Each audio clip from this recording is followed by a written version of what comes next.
मेरा नाम के पांडे है। जन संस्कृति मंच से जुड़ा हूँ और इलाहाबाद फिल्म सोसाइटी का मेंबर हूँ। के जी, फिल्म फेस्टिवल कराने की क्या जरूरत है इलाहाबाद में? देखिए, इलाहाबाद में फिल्म फेस्टिवल्स की लंबी परंपरा रही है, फिल्म सोसाइटी रही है 80-90 के दशक में। फिर वो सिलसिला टूटा तो यहाँ का जो दर्शक वर्ग है उसके लिए इलाहाबाद के सांस्कृतिक जगत में ये गैप था कि सारी कला विधाएं, साहित्य का बड़ा संगम इलाहाबाद में, और एक जो सबसे पॉपुलर और महत्वपूर्ण विधा है फिल्म, वह विधा इलाहाबाद के सांस्कृतिक जगत से गायब थी। तो हमारे कुछ वरिष्ठ मित्रों ने, जिसमें विश्वविद्यालय के अध्यापक हैं और तमाम नौजवान साथी, विशेषकर नौजवान लोग जो फिल्म से जुड़े हैं, जो थिएटर से जुड़े हैं, जो कला से जुड़े हैं, उन लोगों ने मिलकर के फिर से फिल्म सोसाइटी का नए तरीके से गठन किया और इलाहाबाद के इस सांस्कृतिक गैप को पूरा करने की शुरुआत की, जिसके लिए हमने इस फिल्म उत्सव का आयोजन किया है। इलाहाबाद में तो पहले बहुत तरह के सिनेमा थिएटर्स हैं, तो यहाँ पे आप क्या एक्स्ट्रा दिखा दे रहे हैं जो वो सिनेमा हॉल नहीं दिखा पाता? देखिए, यहाँ जो हम फिल्में दिखा रहे हैं, हम प्रतिरोध के सिनेमा के शीर्षक से जब इसे कर रहे हैं, तो न ये समानांतर मूवी है, न ये आर्ट मूवी है, न ये नायक नायिका प्रधान रोमानी बॉलीवुड की फिल्में हैं। इसे जब हम प्रतिरोध का सिनेमा कह रहे हैं तो ये वो सिनेमा है जो लोगों के दुख दर्द को, लोगों के सपनों को, और जो खुरदरी जमीन हमारे देश में बनी हुई है, उस खुरदरी जमीन से जो फिल्में आ रही हैं, जो डायरेक्टर्स आ रहे हैं, उनका जब जीवन वो चित्रित करते हैं तो उन्हें हम प्रतिरोध का सिनेमा कहते हैं। इसीलिए इसमें 2 बीघा जमीन भी होती है, मणि कौल की दुविधा भी होती है, बेला नेगी की फीचर फिल्म जो बम्बैया पैसे से बनी है, दाएं या बाएं भी होती है, और आजादी के, कश्मीर के स्वायत्तता के आंदोलन को संबोधित करती हुई संजय काक की फिल्म जश्न आजादी भी होती है, और आदिवासियों के विस्थापन पर महुआ मेमोयर्स भी होती है। तो हमारी कोशिश है कि कंटेंट के स्तर पर भी और रूप के स्तर पर भी, फिल्मों में रूप के विभिन्न स्तर हैं, एनिमेशन है, डॉक्यूमेंट्री है, केवल फीचर फिल्में नहीं है, और हिंदी पट्टी का संस्कार फीचर फिल्मों का है। उस संस्कार को तोड़ना और नए फिल्म संस्कार को जन्म देना कि फिल्म की भी तमाम विधाओं से दर्शक परिचित हो सकें, जिससे यहाँ के रूलिंग क्लास ने वंचित रखा है। वो सिर्फ वही फिल्में दिखाना चाहता है जिससे तमाम लोगों के दुख दर्द गायब हो जाएं और वो किसी मदहोशी में डूब जाए।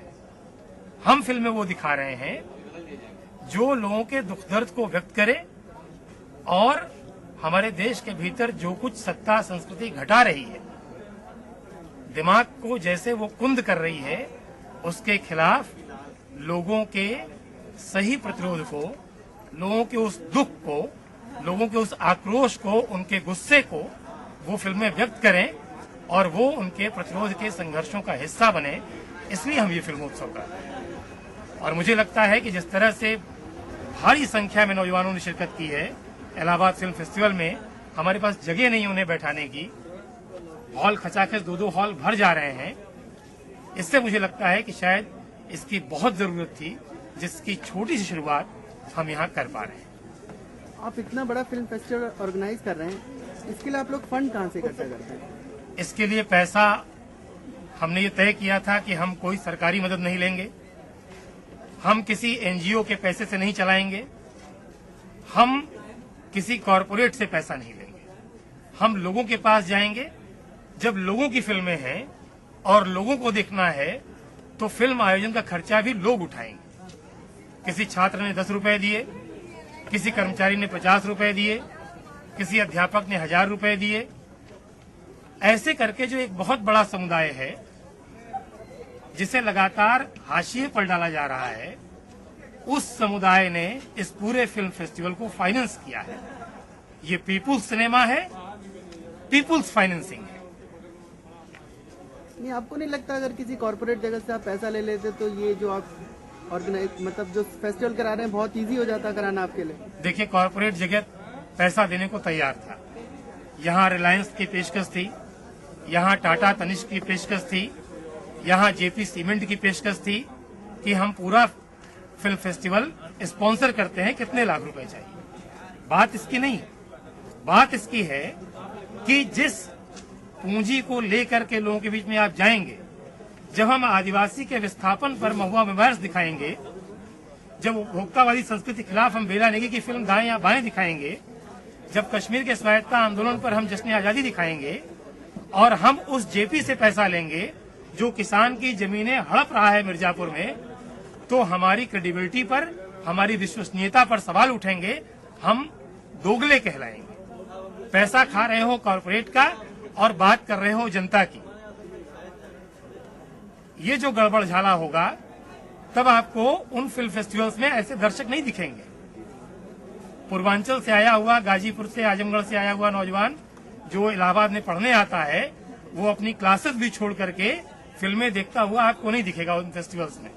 एक बड़ा कुलीन तबका 150 का बड़ी बड़ी गाड़ियों में वो फेस्टिवल्स में जाएगा, लेकिन ये कर्मचारी, ये छात्र, ये मजदूर, चपरासी हैं, पेशे से कामकाजी हैं, यहाँ तक कि रिक्शे वाला तक एक साथी को बता रहा था कि मैं आपको छोड़ देता हूँ, आपको नहीं पता है वो जगह जहाँ फिल्म फेस्टिवल हो रहा है।